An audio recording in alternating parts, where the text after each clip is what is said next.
OBC नेते लक्ष्मण हाके यांच्या उपोषणाचा आजचा 6वा दिवस आहे. हाके साहेब, शिष्टमंडळ तुम्ही पाठवणार होतात, पुन्हा नाही असं काही वेगळं झालं, ही चर्चा व्हायची कशी? काल मंत्री महोदयांना मी असं म्हणालो होतो की आमची इथली संयोजन समिती निर्णय घेईल. आमच्या संयोजन समितीचं असं एकमतानं ठरलेलं आहे की आत्ता तरी आम्ही काही शिष्टमंडळ पाठवणार नाही आहोत. त्यांची कॅबिनेट किंवा त्यांची बैठक होईल आणि त्यांच्याकडून आम्हाला काय रिप्लाय येतोय त्यावरती आम्ही ठरवू. काल पंकजा मुंडे आलेल्या होत्या, धनंजय मुंडे देखील होते. कुठेतरी कुणबी नोंदीबाबतचा तुमचा जी अगोदरची मागणी आहे त्याबाबत त्यांनी श्वेतपत्रिका काढावी असं तुमचं म्हणणं आहे. याबाबत काय सांगाल? श्वेतपत्रिका नाही, ही जी दाखले दिलीत हे कुठल्या अधिकारात दिलेत आणि कुठल्या निकषावर दिलेत हे याचं आणि कसं ओबीसीचं आरक्षण टिकलंय किंवा ओबीसी आरक्षणाला धक्का लागला नाही हेच आम्हाला शासनानं सांगावं. कुणबी नोंदी ह्या फ्रॉड आहेत. मला थोडाफार कायदा ज्ञान कळतं.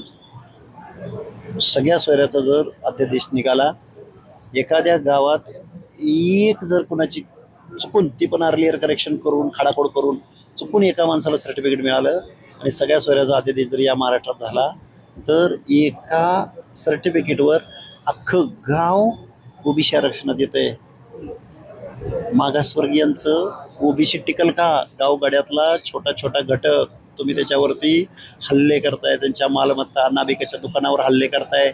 एखाद्या माणसानं कुठं पोस्ट रिॲक्शन दिली तर त्याला जाऊन त्याच्याशी मारामाऱ्या करताय. दहशतीचं वातावरण महाराष्ट्रात निर्माण केलंय तुम्ही.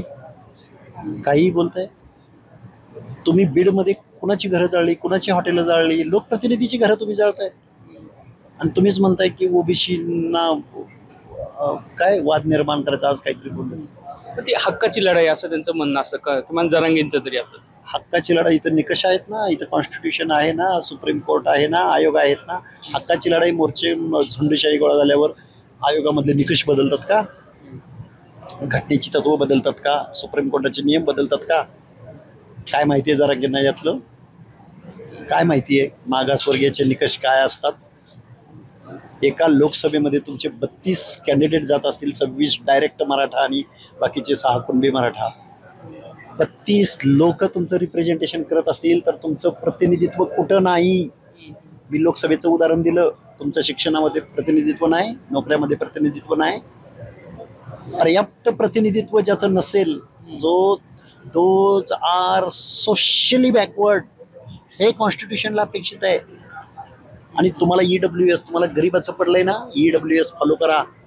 महाराष्ट्रातले मी वारंवार सांगतोय, मला पोरांचे फोन येतात, स्पर्धा परीक्षा वगैरे देणारे, गव्हर्नमेंट सर्व्हिसला अप्लाय करणारे, ते EWS फॉलो करतायत. आणि गेल्या काही कालावधीमध्ये EWS लागू झाल्यापासून 10%पैकी 8.5% रिप्रेझेंटेशन फक्त मराठा कम्युनिटीला लाभ झालाय EWSचा. त्या संभाजी ब्रिगेडचे संस्थापक अध्यक्ष प्रवीण गायकवाडांच्या कधीतरी व्हिडिओ बघा. मराठा बांधवांनो, हा यशवंतराव चव्हाणांचा महाराष्ट्र आहे, वसंतदादांचा महाराष्ट्र आहे. तुम्ही काय करत आहात महाराष्ट्रामध्ये? ओबीसी हा शिवाजी महाराजांच्या स्वराज्यासाठी जीवाची कुर्बानी करणारा ओबीसी आहे. त्याच्या अनात माती नका घालू. सगळे सोयऱ्याच्या बाबत तू किती शब्द संविधानिक आहे आणि त्याबाबत खूप आग्रह आहेत मनोज जरांगे. सगळ्या सोयऱ्याचा जर कायदा ह्या महाराष्ट्रानं जर बिनडोकपणा केला, फक्त ओबीसीचं आरक्षण जात नाही, SC STच्या आरक्षणाला सुद्धा थ्रेड्स पोचतात. दलित बांधवांना माझी विनंती आहे, सोयरा म्हणजे लग्न झाल्यानंतरचा सोयरा. सगळा म्हणजे सख्या नात्याचं, रक्ताचं आणि दुधाचं नातं. आणि सोयरा म्हणजे लग्न वगैरे तिकडचा नातेवाईक. एखाद्यानं लव्ह मॅरेज केलं असेल, त्या लव्ह मॅरेज केलेल्या पुढच्या फॅमिलीला पण आरक्षण द्यायचं का? जरांगे काय मागणी करतो? जरांगेला तर कळतं का? त्याच्या सल्लागारांना कळतं का?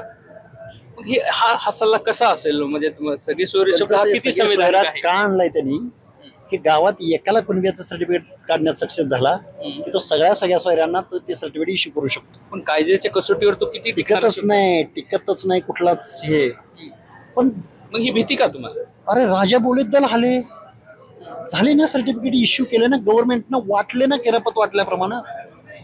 अरे आमचं सर्टिफिकेट काढायला तुम्ही 2-2, 4-4 महिने घालवताय. आमच्या विमुक्त जातीमधल्या कुडमुडे जोशी आहे, नाथपंथी डवरी गोसावी आहे, मेडंग्या जोशी आहे, तुम्हाला सांगतो टकारी आहे, भामटा आहे, घंटी चोर आहे. या माणसाचं एखादं कास्ट सर्टिफिकेट काढायचं म्हटलं, तो कायम स्थलांतरित आहे, त्याला एका गावात राहू दिलं नाही इथल्या व्यवस्थेनं, त्याला पुरावे मिळत नाहीत, त्याला सर्टिफिकेट मिळत नाही, तो शिक्षणाच्या प्रवाहात येत नाही. या माझ्या महाराष्ट्रात काय लावलंय मुख्यमंत्र्यांना, याची चाड आहे, येत नाही तो, त्याला सर्टिफिकेट भेटत नाही. आणि तुम्ही सर्टिफिकेट वाटताय खिरापत वाटल्याप्रमाणे, म्हणजे ओबीसी आरक्षण संपवताय का तुम्ही? संपवलंय ओबीसी, फ्रॉड आहे हा कॉन्स्टिट्यूशनची. कुठे आहेत विचारवंत महाराष्ट्रातले? म्हणून उपोषणाला बसलोय आणि जीव गेला तरी चालेल, हे उपोषण थांबवणार नाही.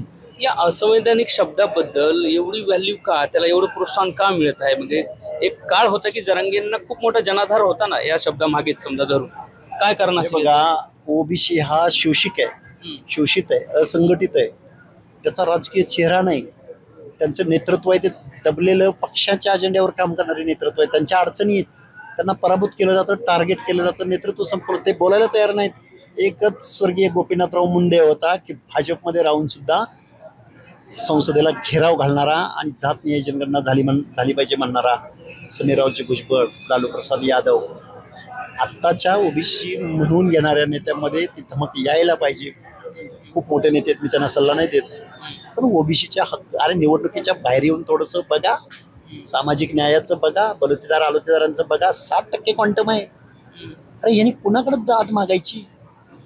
परत ह्यांच्या खाली परत बलुता आलुता करून यांची कामं सेवा करा. परत ही घटना आहे, सामाजिक न्यायासह समताय. मागे तुम्ही एक आरोप केला होता की जरांगेंच्या आंदोलनामागे सगळा राजकीय हेतू आहे. यस, राजकीय हेतू आहे. करोडोची भाषा ते बोलतात, 288 उमेदवार उभे करायची भाषा बोलतात, लोकसभेला आमचा फॅक्टर चालला म्हणतात. काय हे राजकारण नाही का? करावं ना राजकारण. स्वतः उभं राहायचं होतं, तुमचं ऐकत नाही त्यांना घालवून तुम्ही यायचं होतं सत्तेत. तुम्ही सत्तेत आलात तरी हे तुम्ही निकष पूर्ण करूच शकत नाही, संविधानाला थ्रेड्स पोचवू शकत नाही, हक्कभंग कायदाभंग करूच शकत नाही तुम्ही. एवढ्या दिवस आंदोलन चाललं, मग हे सगळं राजाश्रयाने झालं असं म्हणणे का? प्रश्नच नाही. त्यांच्या आंदोलनाला रेड कार्पेट असतं, मंत्री येतात. तर तानाजी सावंत नावाचा माणूस, लय वेळा बोललोय मी त्याच्यावर, मी मराठा म्हणून आलोय. अरे तुम्ही मंत्री आहात, तुम्ही आमदार आहात भूमपरांडा वाशी मतदारसंघाचे, तिथं ओबीसीनी तिथला मतदानाचा हक्काचा अधिकार आहे. तुम्हाला पैशाचा आणि सत्तेचा माज आहे का तानाजी सावंत? तुम्ही यावेळी हेलिकॉप्टरमधून जरी पैसे वाटले ना, तुम्हाला ओबीसी मतदान करणार नाही, लक्षात ठेवा. तुम्ही कायम असंवेदनशील, महाराष्ट्राच्या बाबतीत कायम असंवेदनशील वक्तव्य करत आलाय. याचा अर्थ तुम्ही लोकप्रतिनिधी व्हायच्या लायकीचे नाही. मी खूप मोठा घास घेतोय, मला कळतंय चांगलं तुम्ही कसं वागताय ते. हाके साहेब, जरांगेंचं एक म्हणणं आहे की धनगर समाजाला कुठेही धक्का लागत नाही, त्यांची मागणी एसटीची आहे. काही धनगर समाजात संभ्रम आहे याबाबत? अरे काय जरांगे बोलतो, धनगर समाजाचं 3.5% आरक्षण विजय NTC मधलं, हे ओबीसी मधलं नाही का? आमची पोरं आत्ता कुठेतरी नोकऱ्या बेकऱ्यामध्ये चालले, शिक्षक वगैरे व्हायला लागले, आणि तुम्ही म्हणता की धनगर. कसं धनगर समाजाच्या सांगावं बरं जरांगेने, मुख्यमंत्र्यांनी सांगावं बरं, त्यांचे कोण समितीचे अध्यक्ष विध्यक्ष आहेत त्यांनी येऊन सांगावं बरं, धनगर समाजाच्या आरक्षणाला कसा धक्का लागत नाही आणि धनगर समाजात संभ्रम नाही. धनगर समाजाचे सगळे नेते या आमच्या 18 पगड जातीच्या आरक्षणाच्या संरक्षणार्थ स्टेजवर आहेत. जानकर साहेब आहेत, पडळकर साहेब आहेत, प्रकाशांना शेंडगे आहेत. कुणी सांगितलं आमच्यात संभ्रम आहे किंवा वाद आहे? आमची एसटी आरक्षणाची लढाई आहे, मान्य आहे मला, पण आमच्या ताटातलं आरक्षण आम्ही घालवायचं का? याचा अर्थ म्हणजे पुढचं काही माहिती नाही. आमच्या ताटातलं विजय NTCचं आरक्षण आम्ही घालवायचं आणि आमच्या आरक्षणाचं संरक्षण त्या छोट्या घटकांनी करायचं का, ज्यांना तुम्ही टार्गेट करताय? आमची ती नैतिक जिम्मेदारी आहे. त्यामुळे आमचे नेते सुद्धा कुठं कमी नाही आहेत. हे जरांगे हे असं म्हणतंय ना, हे जरांगेंचं फोडा आणि झोडा. भुजबळांना टार्गेट करायचं, धनगराला भाऊ म्हणायचं. अरे तू धनगराचं घर उद्ध्वस्त करायला निघालास, कसा असू शकतो? तू फोडा आणि झोडा, ती इंग्रजांची नीती होती ना, फुटपाडा म्हणजे विजय मिळवत आहेत, असल्या काहीतरी काल्पनिक गोष्टी आहेत या सगळ्या. जरांगेंच्या माध्यमातून कोणी ओबीसी नेत्यांना टार्गेट करायला होते? प्रश्नच नाही का असू शकतं. बरं, टार्गेट करायला लावत नाही असं आपण समजू 2 मिनिटं, पण त्याला टार्गेट केल्यानंतर त्याला प्रत्युत्तर किंवा त्याला समजावून सांगायचं का काम करत नाही तिथले ज्येष्ठ श्रेष्ठ नेते? अरे जरांगे नावाचा, मी आता ह्या एरियामध्ये आहे, जरांगेंच्या एवढ्या गोष्टी आम्हाला लोक येऊन सांगतायत. माझी मराठा बांधवांना कळकळीची, नेत्यांना विशेष करून, बांधवांना नाही नेत्यांना कळकळीची विनंती आहे की जरांगेंची जर कृत्य समोर उद्या आली तर तुम्हाला सुद्धा तोंड काळं करावं लागेल. महाराष्ट्राची सामाजिक वीण विस्कटलेली असेल. कसली कृत्य समजा? भरपूर आहेत, मी बोलेन वेळ आल्यावर. खूप खूप गोष्टी आहेत आंदोलनाच्या बाबतीत, आंदोलनाच्या बाबतीत असो किंवा XYZ अजून कुठल्या गोष्टीत असो. तुम्ही इकडे जसं त्यांना राजाश्रय मिळतो आहे तसं तुमच्या आंदोलनाला प्रतिसाद मिळताना दिसत नाही असं बोलतात. हा, आम्ही मागासवर्गीय आहोत ना. आम्ही बलुतेदार आलोतेदाराची भाषा बोलतोय ना. आम्ही संविधानाची भाषा बोलतोय, आम्ही कायद्याची भाषा बोलतोय. आम्ही फुले शाहू आंबेडकरांची प्रतिमा बघा सगळ्यांच्या. सामाजिक न्यायाची फुले शाहू आंबेडकरांची भाषा आम्ही बोलतोय ना. म्हणून फुले शाहू आंबेडकरचं नाव घेतल्यावर सत्तेत येता येत नाही ना. झुंडशाही, अजून कुठले इजम. साहेब आता ह्याला पर्याय का? आता चर्चेची दारं खुली व्हायची कशी सरकार बरोबर? कारण तुम्ही ते शिष्टमंडळ पाठवणार नाही. आपल्याला जाणारच नाही आहोत आम्ही. जरांगेंना तुम्ही सगळे येतात, तुम्ही त्यांच्या समोर येऊन हे करता. आम्ही काही नागरिक नाही आहेत का महाराष्ट्राचे? का आम्हाला हक्क अधिकार नाहीत का? तुम्ही आमचं लोकनियुक्त सरकार, मंत्रिमंडळ, आमदार खासदार नाही आहेत का? मराठवाड्यातल्या सगळ्या खासदारांनी जाऊन पत्र दिली त्यांना, या खासदारांना आमचं मतदान नाही झालं. आमदारांना आम्ही मतदान करत नाही. इथला स्थानिकचा लोकप्रतिनिधी अजून इकडे फिरकलेला सुद्धा कॉल सुद्धा नाही साधा. अरे काय चाललंय महाराष्ट्रात? काय आता आव्हान काय आहे तुमचं नेमकं सर? आव्हान सरकारनं आम्हाला एवढंच सांगावं. जरांगे म्हणतायत आम्ही 80% आत घुसलोय, सगळ्या सोयऱ्याच्या अध्यादेशासंदर्भात संवेदनशील पद्धतीने विचार करू असं सन्माननीय फडणवीस साहेब म्हणतायत. आणि आमच्या ओबीसी आरक्षण, मग हे कसं ओबीसीचं आरक्षण वाचतंय त्याचं उत्तर द्यावं. सिंपल बात आहे. सरकारच्या प्रतिनिधीने यावं असं म्हणणं आहे का? प्रतिनिधी आले तरी काय, दोन पॅराग्राफ राज्यपालाच्या सहीनिशी आमच्याकडे आला तरी चालेल. साधा आमदार आला, साधा तहसीलदार आला तरी चालेल, काय अडचण नाही. आम्ही नाही येत, आम्ही मोठे नाही येत. त्यामुळे मंत्री कशाला येतील आमच्याकडे रेड कार्पेट घेऊन, कॅनवाय घेऊन, गाड्या घोड्या घेऊन कशाला येतील? आम्ही साधी माणसं आहोत. त्यांनी सरकारच्या प्रतिनिधी येऊन चर्चा करावी असं म्हणतात. प्रतिनिधी नाही, आम्हाला उत्तर द्यावं. तुमच्या मीडिया समोर दिलं तरी चालेल. त्यांनी ओबीसीच्या मनातली संभ्रमावस्था, भीती दूर करावी.